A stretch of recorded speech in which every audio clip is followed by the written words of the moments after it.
ஓய்வு பெறுவது குறித்து மனம் திறந்திருக்கிறார் தோனி. இது குறித்து கூடுதல் தகவல்களை பதிவு செய்ய செய்தியாளர் பாலாஜி இணைகிறார். பாலாஜி, தோனியிடம் ஓய்வு குறித்து கேட்க காரணம் என்ன? அவர் என்ன சொல்லியிருக்கிறார்? வணக்கம்.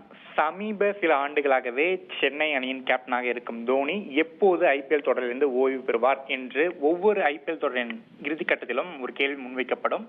அதே போன்று இன்றைய போட்டியிலும் போட்டி முடிந்த பிறகு பிரபல வர்ணனையாளரான ஹர்ஷா போக்லே அடுத்த சீசனில் உங்களை ரசிகர்கள் காண முடியுமா என்று முன்பு போலவே ஒரு வழக்கமான ஒரு கேள்வியை வைத்தார். அதற்கு தோனி வழக்கம் போலவே ஒரு சூசகமான பதிலை அளித்திருக்கிறார். அடுத்த சீசன் தான் வருவேனா என்பதையும் உறுதிப்படுத்தி அவர் கூறவில்லை, வரமாட்டேன் என்பதை குறித்தும் அவர் உறுதியாக கூறவில்லை. வழக்கம் போல தோனி ஒரு சூசகமான பதிலை அளித்திருக்கிறார். ஹர்ஷா போக்லே கேட்ட கேள்விக்கு பதில் அளித்துள்ள தோனி, நான் ஓய்வு குறித்து யோசிப்பதற்கோ அல்லது தொடர்ந்து விளையாடுவானா என்பது யோசிப்பதற்கோ எனக்கு இன்னும் அதிக காலம் இருக்கிறது. 4-5 மாதங்கள் இருக்கின்றன. நான் தற்போது தொடரை முடித்திருக்கிறேன். தொடரை முடித்த பிறகு நான் ராஞ்சிக்கு செல்வேன். ராஞ்சிக்கு சென்ற பிறகு எனக்கு அதிக நேரங்கள் இருக்கும். அந்த நேரங்களில் நான் வழக்கம் போல பைக் ரைடுகளில் என்ஜாய் செய்வேன் என்று தோனி கருத்து தெரிவித்திருக்கிறார். இது மட்டுமின்றி நான் தற்போது இன்னும் போட்டியை முடிக்கவில்லை. நான் முழுவதுமாக என்னுடைய கிரிக்கெட் கேரியரை முடிக்கவில்லை. அதாவது ஐ am not done, I am not saying I am not done, not saying I am coming back. அதாவது நான் முடித்துவிட்டேன் என்றும் கூறவில்லை, அடுத்த சீசன் நான் விளையாடுவேன் என்றும் என்னால் தற்போது உறுதியாக கூற முடியாது. என்னுடைய உடல்நிலையும் என்னுடைய உடற்தகுதியும் தான் அதனை நிறைவு செய்யும். அதாவது என்னுடைய உடல்நிலை சிறப்பாக இருந்தால் தொடர்ந்து விளையாடுவதற்கு முயற்சிப்பேன்.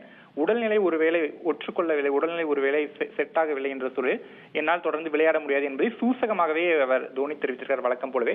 அதாவது நேரடியாக அடுத்த சீசன் தான் விளையாடுவேன் என்று அவர் உறுதியாகவும் கூறவில்லை, அடுத்த சீசன் தான் விளையாட மாட்டேன் என்றும் அவர் உறுதியாக கூறாமல் வழக்கம் போல ஒரு சூசகமான பதிலளித்தார்.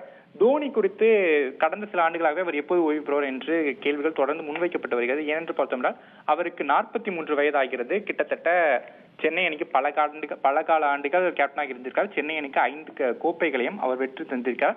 இது மட்டுமின்றி ஒவ்வொரு சீசன் முடிவிலும் அவரை சுற்றியே இந்த கேள்விகள் முன்வைக்கப்படும். அதாவது அவர் ஒரு சில போட்டிகள் சிறப்பாக விளையாடவில்லை என்றால் தோனி ஓய்வு பெற்றிருக்கலாம் என்ற கருத்துக்களை கிரிக்கெட் விமர்சகர்கள் முன்வைப்பார்கள்.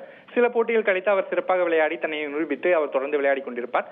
இது மட்டுமின்றி அவர் ஓய்வை அறிவிப்பதற்கு யாரும் எதிர்பார்க்கும் நேரத்தில் அவர் ஓய்வை அறிவித்ததாக இல்லை. ஏற்கனவே முன்பு டெஸ்ட் போட்டிகளில் இருந்து ஓய்வு பெற்ற போது கூட மிட் சீசனில் திடீரென ஓய்வு அறிவித்தார். அதன் பிறகு 2019 ஆண்டு உலகக்கோப்பை அரையிறுதியில் தோல்வியடைந்த பிறகு 2020 ஆண்டு வாக்கில் திடீரென ஒரு நாள் சுதந்திர தினத்தன்று அவர் தனது ஓய்வை இரவு 7 மணி அளவில் அறிவித்தார். இது மட்டுமின்றி இந்த சூழலில் அவர் நேரடியாக ஐபிஎல் போட்டிகளும் ஓய்வு அறிவிப்பதற்கு வாய்ப்பில்லை, அதை ரசிகர்களும் அறிவார்கள். என்றாலும் ஹர்ஷா போக்லே வழக்கம் போல தோனியிடம் ஓய்வு குறித்து கேட்டிருந்தார். அவர் வழக்கம் போல ஒரு சூசகமான பதிலை அளித்திருக்கிறார். I am not saying I am done, not saying I am coming back என்பதுதான் தோனி அந்த சூசகமான பதிலாக இருக்கிறது. நான் முடித்து விட்டேன் என்றும் என்னால் சொல்ல இயலாது, நான் திரும்பி வருவேன் என்றும் என்னால் சொல்ல இயலாது என்பதை வழக்கம் போல ஒரு சூசகமான பதிலை அளித்து ஓய்வு குறித்து தோனி தற்போது மனம் திறந்திருக்கிறார்.